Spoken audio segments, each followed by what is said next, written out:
네, 백만개미 브런치 카페를 찾아주신 여러분, 오늘도 환영합니다.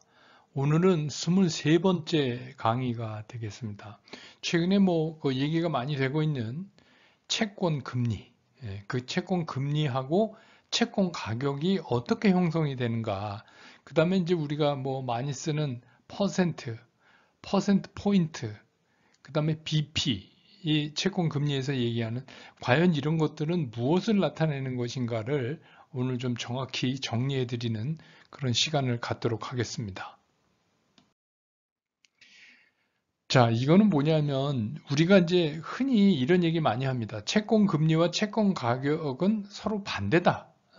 맞습니다. 반대입니다. 그래서 이제 여러분들이 그거를 기억을 하셔야 돼요. 그러니까 예를 들어서 채권 금리가 이렇게 올라가면 채권 금리가 올라가면 채권 가격은 떨어져요. 채권 가격은 떨어져. 그러니까 우리가 일반적으로 아는 거랑 좀 반대라고 생각하시면 되죠. 반대로 채권 금리가 떨어지면 오히려 채권의 가격은 올라가도록 돼 있습니다. 이제 다음 장에서 제가 이제 그거를 설명을 해 드릴 텐데, 저도 이거를 여러분들한테 어떻게 설명을 드릴까 하고 상당히 고민을 많이 했어요. 그런데 이거를 이제 맨날 이렇게 채권 금리가 올라가면 채권 가격이 떨어지고 채권 금리가 떨어지면 채권 가격이 올라갑니다. 이렇게 그냥 무조건 외울 수도 없고 그래서 어떻게 하면 여러분들이 이해가 좀 빠르실까 그런 생각을 하다가 이제 우리가 잘 아는 게 부동산 아니에요. 그래서 이걸 부동산으로 설명을 드리면 어떨까 하는 생각이 들어서 한번 그렇게 설명을 우선 먼저 해보도록 하겠습니다. 자, 이게 이제 여러분 이제 한번 저랑 같이 이걸 한번 보시죠. 어떤 사람이 이제 건물이 있어요, 건물. 예.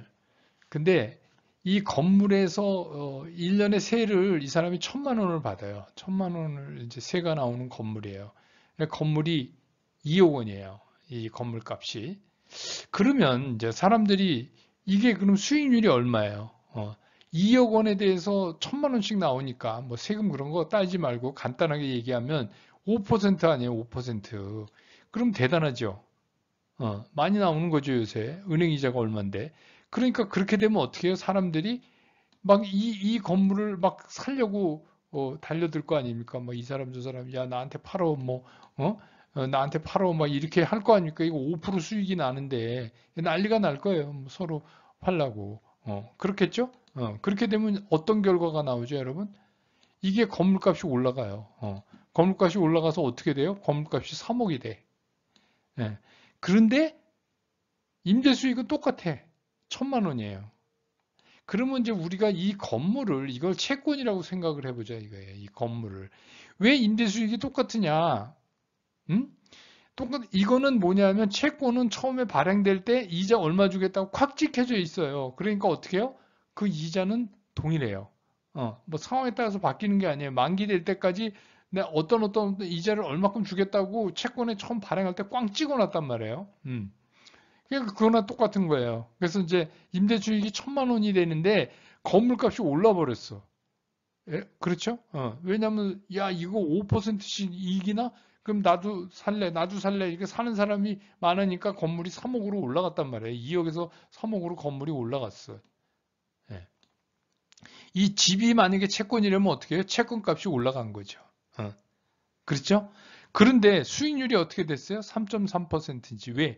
3억 원짜리 집에서 1,000만 원 1년에 렌트비를 받으니까 수익이 1,000만 원 나오니까 3.3% 아니에요. 그러면 건물값은 2억에서 3억이 된 거예요. 이렇게 올라갔어.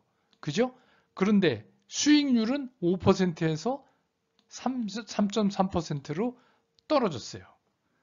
이제 아시겠죠? 그래서 채권 수익률이 떨어지면 채권 값은 올라요. 이해되셨습니까? 그런 거나 똑같아요. 왜 그러냐면 이 사람이 예를 들어서 3억에 사서 나 1,500만 원 받을래 이러면 이제 얘기는 달라지는데 채권이라는 게 발행할 때 임대 수익이 이자 같은 거잖아요. 이게 픽스돼 있는 거예요. 이게 고정을 시켜놨거든. 그러니까 어떻게 해요? 그러니까 건물값이 5%에서 수익률이 3.3%로 수익률이 떨어지면 건물값은 2억에서 3억으로 올라간다.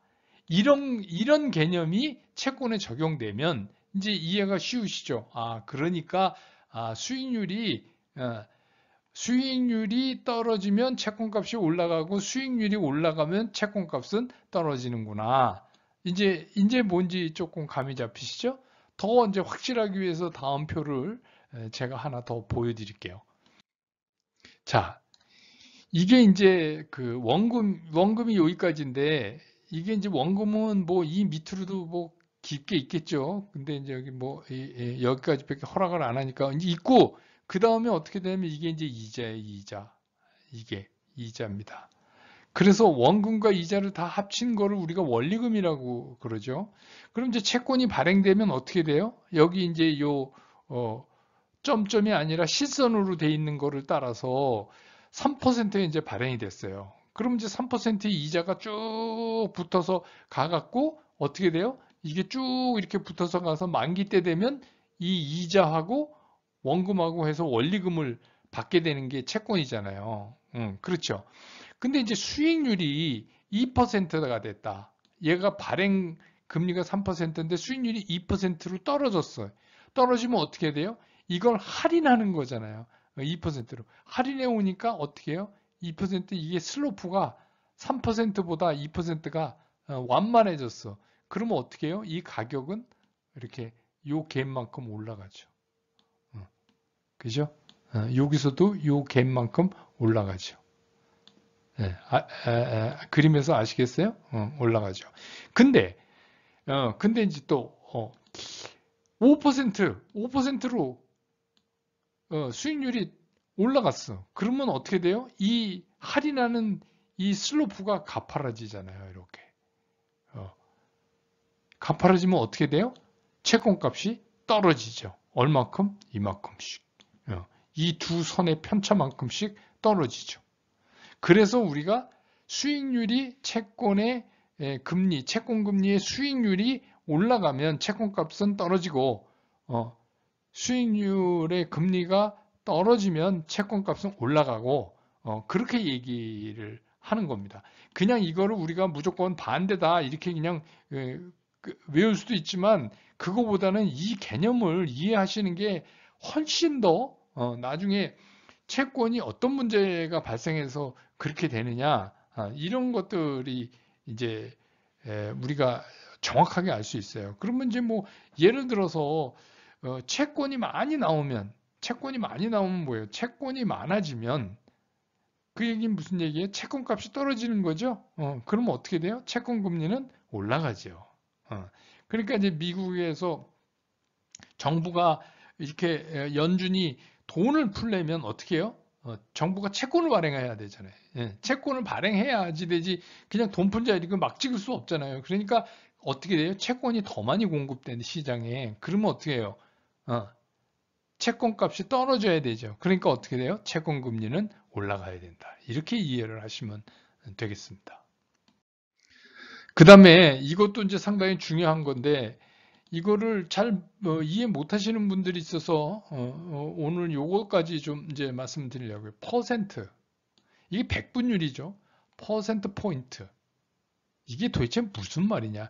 이 퍼센트라는 거는 우리가 이게 100분율이다 이렇게 얘기하잖아요. 그러니까 예를 들어서 이게 예를 드는 게 이해가 편하실 것 같아. 작년에 실업률이 3%고 3%고 올해 실업률은 6%라 이렇게 하면 이걸 퍼센트로 얘기하면 이렇게 말해야 돼요. 실업률이 작년보다 100% 상승했다. 3에서 6이 됐으니까 이거는 100%로 말할 때 요거 3 차이밖에 안 났는데 왜 100%냐? 이건 퍼센트, 100분율이니까. 근데 여기서 퍼센트 포인트를 얘기하려면 이렇게 얘기해야 됩니다. 실업률이 작년에 비해서 3% 포인트 상승했다. 이렇게 얘기해야 돼요. 이거 잘못 쓰는 분들 간혹 있어요. 방송에도 잘못 쓰는 분들 있어요. 그러니까 이게 무슨 얘기냐? 실업률이 600이 3이다. 이러면 이거는 퍼센트 포인트. 율이라고 하는 거는 3에서 6위가 100% 상승했다. 이렇게 얘기를 해야지 맞는 겁니다. 그래서 우리가 퍼센트와 퍼센트 포인트 뭐가 다른지 그래서 뭐 예를 들면 뭐 실업률이 몇 퍼센트 포인트 뭐 이렇게 이런 뉴스 많이 나오잖아요. 그런 거 여러분들이 정확하게 이해를 하셔야 돼요. 그 다음에 이제 요것도 중요한 거예요. 요것도 중요한데, 요게 뭐냐면 BP. 이게 채권 얘기할 때 많이 씁니다. 이게 베이시스 포인트라고 얘기해요. 그래서 1%는, 그러니까 이게 뭐냐면 1을 100으로 나누면 1%죠. 1을 100으로 나누면 100으로 나누면 이게 뭐예요? 1%잖아요. 1%. 그 1%를 또 100으로 나눈 거예요. 그러니까 1%는 100bp예요. 그러니까 1bp는 뭐예요? 0.01%. 0.01%가 1bp예요. 그러면 이제 예를 하나 들어보죠. 채권이자가 1%에서 1.3%가 됐다. 그럼 우리 이거를 어떤 식으로 표현할 수 있냐면 세 가지로 표현해 볼 수가 있어요. 요 단순한 차이, 1에서 1.3이 된 단순한 차이, 이걸로 표현할 때는 뭐죠? 0.3%포인트 상승했다. 이렇게 얘기하는 거예요. 1%에서 1.3이 된 거를 0.3%포인트 상승했다. 이렇게 얘기할 수도 있고, 이게 1에서 1.3이 됐으니까 퍼센테이지로는 30%가 상승했잖아요. 그러니까 이걸 퍼센트로 얘기할 땐 30%가 상승했다. 그 다음에 이제 채권에서 많이 쓰는, 이거는 또 어떤 표현으로 30bp가 높아졌다. 왜냐하면 1bp가 여기 나와 있잖아요. 1bp가 0.01%니까 여기서 1에서 1.3이 되면 여기서 우리는 30bp가 높아졌다. 그러니까 이게 다 같은 말이에요. 근데 이제 그때 따라서 이제 얘기를 하는데 이 bp는 언제 많이 쓰냐면 이게 채권 같은 거는 이게 0.01 뭐 0.02 이런 게 굉장히 중요하잖아요. 그러니까 그런데 이제 채권 수익률 변화나 이런 거 쓸 때 우리가 주로 bp를 많이 씁니다. 왜냐하면 그건 조그만 변화만 있어도 상당히 많은 변화를 의미하거든요. 그래서 그거를 이제 우리가 좀 쉽게 얘기하면 확대경으로 본 거나 똑같아요. 그래서 그런 거를 쓸 때 우리가 채권은 그 수익률이나 금리를 쓸 때 주로 우리가 bp를 많이 써요. 그러니까 결국은 이게 다 같은 의미다. 그래서 뭐 요 세 개의 공통점, 이게 같은 말이라는 것만 이해하시면 전부 이해하신 거나 똑같습니다. 그래서 오늘은 특히 여러분들이 많이 헷갈리시는 왜 채권 금리가 오르면 채권 가격이 떨어지느냐 이런 거 하고 거기서 쓰는 뭐 퍼센트 포인트, BP 이런 거에 대해서 간략하게 말씀을 드렸습니다. 오늘 강의는 여기서 마치고요. 오늘도 백만개미 브런치 카페를 찾아주신 여러분 안녕히 돌아가시기 바랍니다. 여러분 고맙습니다.